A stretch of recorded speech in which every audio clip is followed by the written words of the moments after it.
করার আগে আমি এই ল্যাম্বরগিনিটা ব্লেককে দিতে চাই। Thank you. এবং ট্রেনটাকে পাঠানোর পাশাপাশি আমি এই 8 জন সোলজারকে রেখেছি যারা 10,000টা বুলেট ছুড়বে তোমার ল্যাম্বরগিনির দিকে। এটা তো খুবই ভয়ঙ্কর হতে চলেছে। হ্যাঁ, এটা মজাদার হবে। আর তোমার হাতে 24 ঘন্টা সময় আছে এই বুলেটের হাত থেকে ল্যাম্বরগিনিকে বাঁচাতে। তুমি যা খুশি করতে পারো। টাইমার শুরু হলো এখন। ঠিক আছে, প্রথম লাইনের ডিফেন্স হলো সিন্ডার ব্লকের ওয়াল, তারপরে থাকবে শিপিং কন্টেনার যেগুলোর মধ্যে ফ্রিজ ভরা থাকবে, আর তারপরে থাকবে গাড়ির দেওয়াল যাতে বুলেটগুলো আটকানো যায়। তোমার কি মনে হয় এই সব কিছু এই বুলেটগুলোকে আটকাতে যথেষ্ট?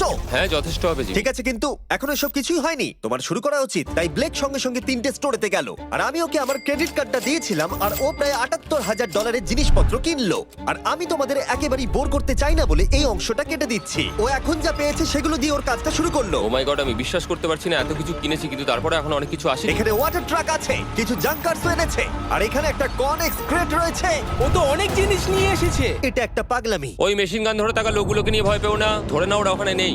হ্যাঁ, সত্যি কথা বলতে আমি নিজেও জানি না ওরা ওখানে কি করছে। 5 ঘন্টা কেটে গেছে আর ও একদম সামনে স্টোরেজ কন্টেনারটা রাখছে 10,000 বুলেটের এগেনস্টে। এই তো খুব ভালো, খুব ভালো। আরেকটু।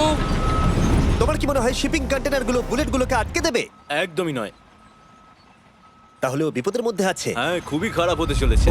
6 ঘন্টা কেটে গেছে। তোমার কাজ এখন কেমন চলছে? খুব ভালো চলছে। তুমি শিওর? যতক্ষণ না কন্টেনারটা নামছিল আমি শিওর হতে আচ্ছা। পারছিলাম না, কিন্তু এখন আমি শিওর। আমি ওদেরকে জিজ্ঞাসা করলাম এগুলো কি বুলেটকে আটকাতে পারবে, আর ওরা বলল না। আর ওর আমার কথা শোনার পরে মাথা খারাপ হয়ে গেল। ও সারা রাত জেগে কাজ করলো।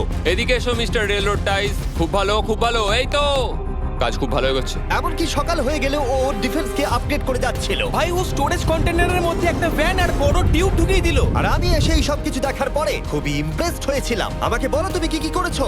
আমি সামনে অনেক কংক্রিট রেখেছি আর সব থেকে লম্বা ওয়ালটা মাঝখানে করেছি যাতে মেশিন গানের গুলিগুলো আটকানো যায়, কারণ ওগুলো খুব ভয়ঙ্কর। স্টোরেজ কন্টেনারে গাড়ি আর অনেকগুলো জলের ড্রাম রেখে দিয়েছি। আর তোমরা যদি এই দিকে আসো তোমরা দেখতে পাবে ও ল্যাম্বরগিনিটা এখানে রাখা আছে সবকিছুর মাঝখানে। একদম ঠিক, খুব সুন্দরভাবে। তোমার কি মনে হয় এই সব কিছু বুলেটগুলোকে আটকাতে পারবে?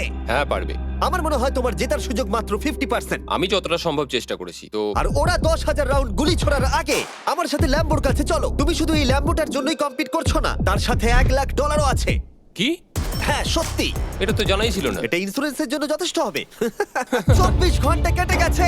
8 জন সোলজার, 10,000 বুলেট ভার্সেস ব্লেক এখনো পর্যন্ত যা তৈরি করেছে। তুমি কি তৈরি? তাড়াতাড়ি করো, আমি আর অপেক্ষা করতে পারছি না।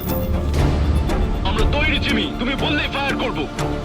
স্যার আপনি ফায়ার করতে পারেন। রোজার দ্যাট। সবাই ফায়ার করো! ও মাই গড! দেখে যেন মনে হচ্ছে বুলেটের বৃষ্টি হচ্ছে।